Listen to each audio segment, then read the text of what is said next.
This is your 20-minute podcast where we do our best to give you useful information in 20 minutes or less. Today's podcast is brought to you by Audible. Get a free audiobook download and 30-day free trial at audibletrial.com/your 20-minute podcast. Over 180,000 titles to choose from for your iPhone, Android, Kindle, or MP3 player. Now, here's your host, David Brower. This is David Brower with your 20-minute podcast, and our special guest today is Dr. Kathy Gruver, and she's a health and wellness expert who specializes in stress, mind-body medicine, mindfulness, meditation, and nutrition. She's an award-winning author with 5 books, has lectured around the world, and in your spare time, what do you do, Doc? Trapeze and hip-hop dancing. I saw that. That was my next thing. I'm going, first of all, welcome. I'm glad you're here. Oh, thanks for having me. I appreciate it. You bet. So that's one of the things that fascinates me about guests that I talk to is either where they've been, what's their story that helped get them to where they are now and they're in a place to pay it forward and all those fabulous things, or what is their experience outside of their professional thing. And I interviewed a lady this morning who wrote a book, a dating book. It was just freaking hysterical. But she used to be a national figure skater, and now she's a professional hockey coach. Wow, that's cool. And then I saw yours, and I'm going, flying trapeze and hip-hop? I'm on a roll with my guest today, man. This is... So tell me about that. How do you do your flying trapeze and hip-hop dance in a house in Santa Barbara? Yeah, well, I got to leave the house for that. I discovered trapeze probably about 3.5 years ago, and I'm quite the adventure junkie, and I've told multiple people, I don't really believe in a bucket list. I think we write things down that we want to do, and then we shove it in a drawer, and we don't look at it again until we're 80 or terminal, and then pull it out and go, guess I'm not getting to Albuquerque. Right. To me, it's like you live these things now, and I had a client ask me about all these things I had done, and she said, well, what in the world is left? And I said, Guy, I've always wanted to try flying trapeze. And I realized as I said those words, well, I guess I better get on it, right? So she's changing after her massage, and I'm online trying to figure out where I can go do that. And so I went down to Santa Monica, right on the pier in California, which is about an hour and a half or 2 hours away. And I tried one class. I thought it would be a one-off thing. Oh, my God, no. Totally addicted. I'm there all the time. I'm on injured reserve right now, but I'm going to be getting back soon. Oh, my gosh. That is so cool. I got goosebumps on that one because I couldn't agree with you more. I decided to get rid of a bucket list right after I heard the term bucket list and just try to pay attention to, okay, where am I in the moment? What do I want to do? What's kind of tripping my trigger? Oh, that caught my attention. Flying trapeze. I mean, it's not flying trapeze, but things that are just out of the assumed norm are just so much fun. Yeah, absolutely. And with the dancing, I've been dancing since I was about 5. I think I shot out of the womb and my mother strapped tap shoes to my feet. It was her dream that I was a dancer. And so I get to live that dream. And I hated it when I was a kid. But as I got older, I really did love it. And so I danced throughout high school and college. I danced when I got to California. And I do hip hop 3 or 4 days a week. I'm a funky white chick. That is cool. So white chicks can jump. Yes, they can. Good for you. I'm going to be thinking about that combination, flying trapeze and hip hop dance. That's just a visual that's not going to go away anytime soon. It's fabulous. I'm glad to leave you with that. I know. Thank you. All right, let's get back to what you also enjoy, and that's being a health and wellness expert. First of all, what made you decide to become a doctor, and then how did you get into health and wellness part?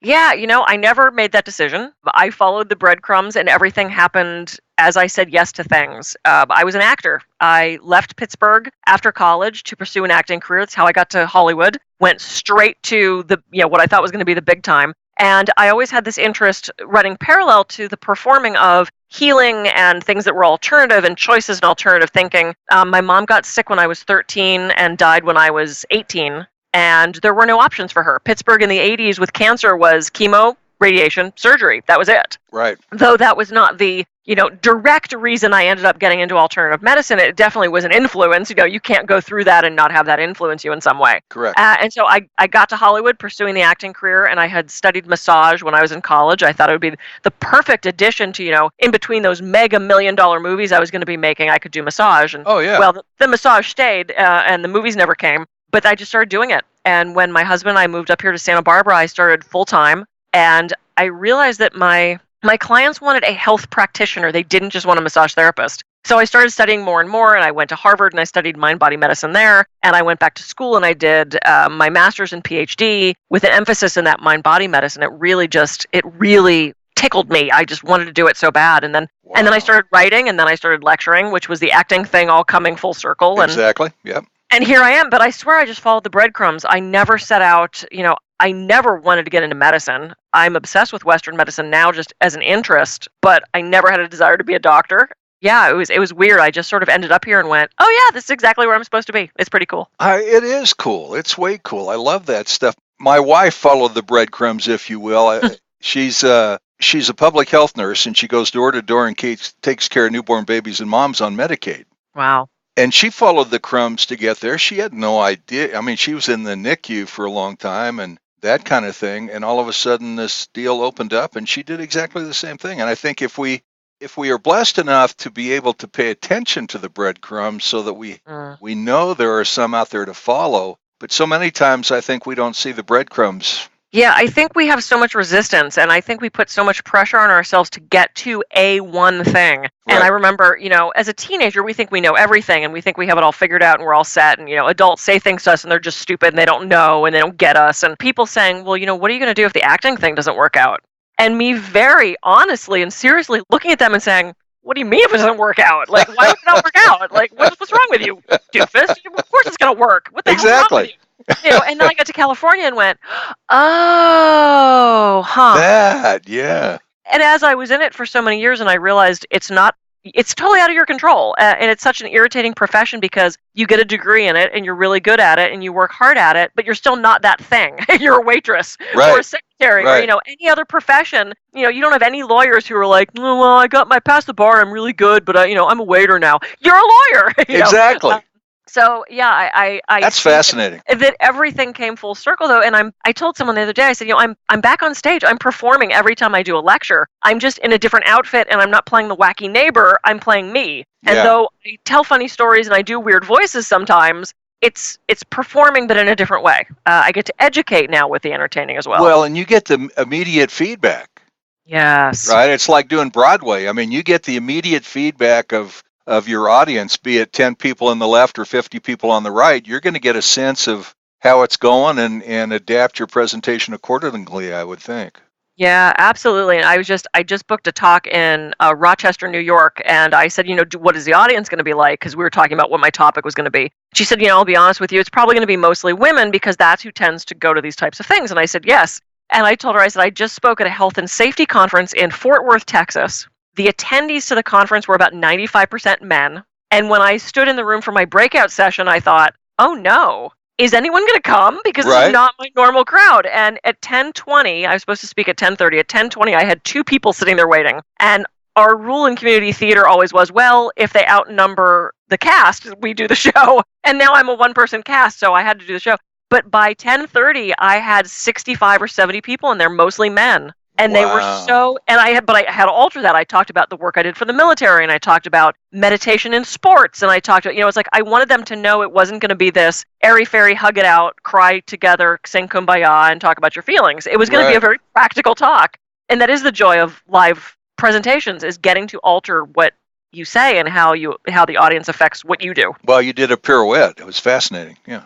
Oh, yeah, I did. Yeah.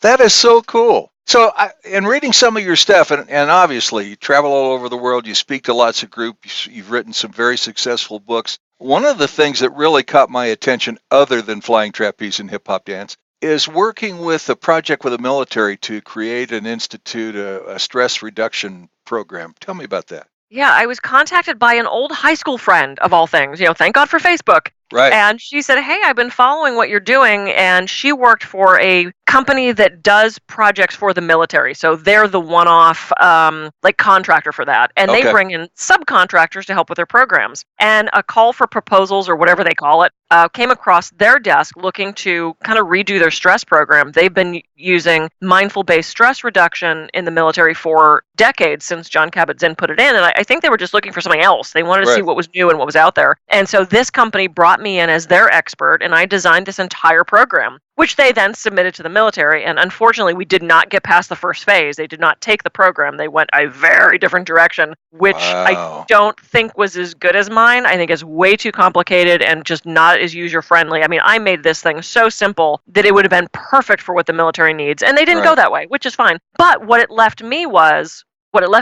was this amazing experience of working with them and getting on these conference calls and hearing how that all works and the amount of money that they were spending on development and all this stuff. But also it left me with this really awesome, totally user-friendly 5-stage stress reduction program, which I now teach to everybody else. I mean, I already had it. Yeah, I mean, I already had all of these components, but that really made me put it together in a way that anybody can do it. And so I was left with this amazing program, which is all mine. So yeah, it was pretty cool. Well, guess what? You followed the breadcrumbs. I did. Yep. It's about saying yes. It is about saying yes. Yeah. Could not agree more. So tell me about some of your books. You've got 5 books. You've got you host a national TV show. Tell me about that. Yeah, I started writing back in 2009, and again, it was the following the breadcrumbs thing. I didn't set out to be an author. That's my husband's job. He actually writes for a living. I wrote as a supplement to my practice and to share more knowledge and to reach more people. And several people told me if I wanted to do any sort of speaking, it would really help to have a book or two. And then I think it's sort of like tattoos. You get one and then you have to have more. Right. So my 5th is done. I'm working on my 6th. I got 7 and 8 in my head. I'm trying to decide which to do next. So it became sort of addictive. I love sharing knowledge that way. It's just another outlet for what I know. Right. So my first book's The Alternative Medicine Cabinet, and that's the one that was turned into the TV series, which is in post-production and going through a different phase of financing. So we're hoping that'll be airing very soon. I keep hearing very soon, but that's Hollywood. I was used to that. Well, it is Hollywood, yeah. You had that, but wait, I'm saying yes. I'm saying yes. I'm saying yes, and everyone else has to get on board with the yesing. So but it's training me in patience, which is not my strong suit because I'm an only child, and so the world revolves around me. And when I want it, I want it. So this has been an amazing exercise in. As an only child and a Vietnam vet, I totally get both those arenas. Beautiful. I love my only children, brothers and sisters. Oh my gosh, yes. Yeah, so, I want it now because I did it and it's done and it's time and I deserve it, right? I've actually outgrown all that, but it's been a great lesson of not now. And then when it's ready, it'll be ready. I can't push that river, so we wait. And then I did 2 books on stress. Conquer Your Stress has been very successful. It's won 5 awards and was just picked up by a traditional publisher. So that's got, international distribution now, which is cool. And then my latest is called Journey of Healing, which is kind of a combination textbook and autobiography. So it's everything I know about natural medicine, how I found it, how I used it, what it works for, what it doesn't work for, me making horrible mistakes with it and almost killing myself by taking too much horseradish. Lots of personal stories. And then also sort of tales of growth and evolution, stories that I tell during my talks that people found good and educational and inspiring. And so I peppered those through there too. So I love that book. I'm really excited about it. And then the next one's going to be specifically for stress and care at work. So that'll be out hopefully by the end of this year. Outstanding. And then you co-wrote Market My Practice. What's that about?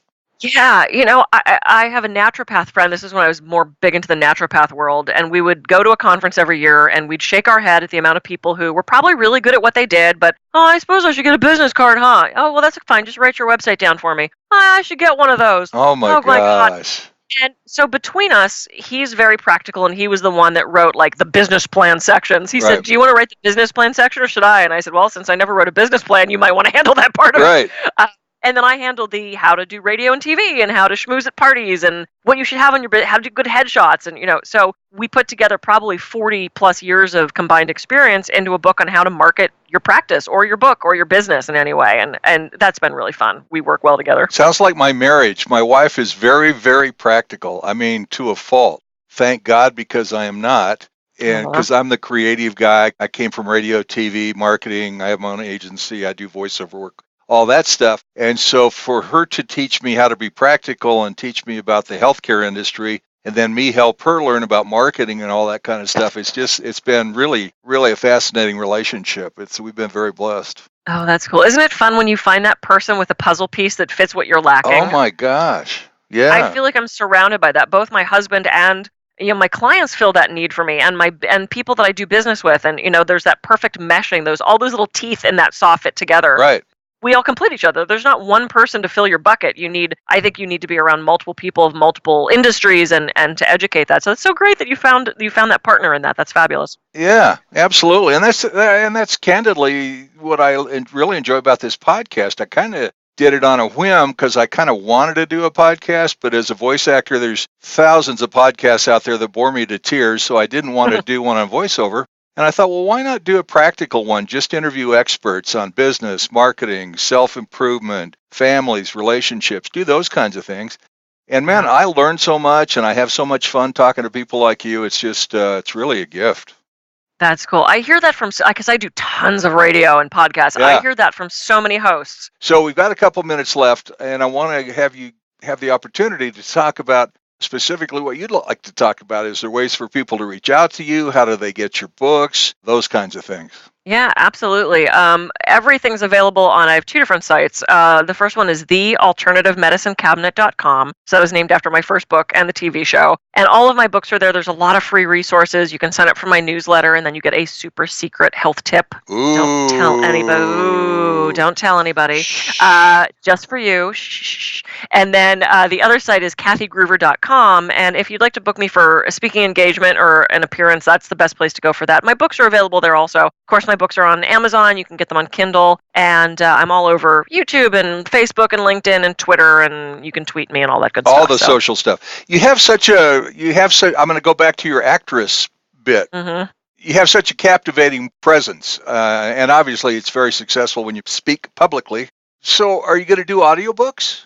It's yes, that's I found hard to do, to get those put together. And when the new publisher said they wanted to pick up Conquer Your Stress, and they said something about doing an audiobook, I said, yes, but I want to be the person reading it. Exactly.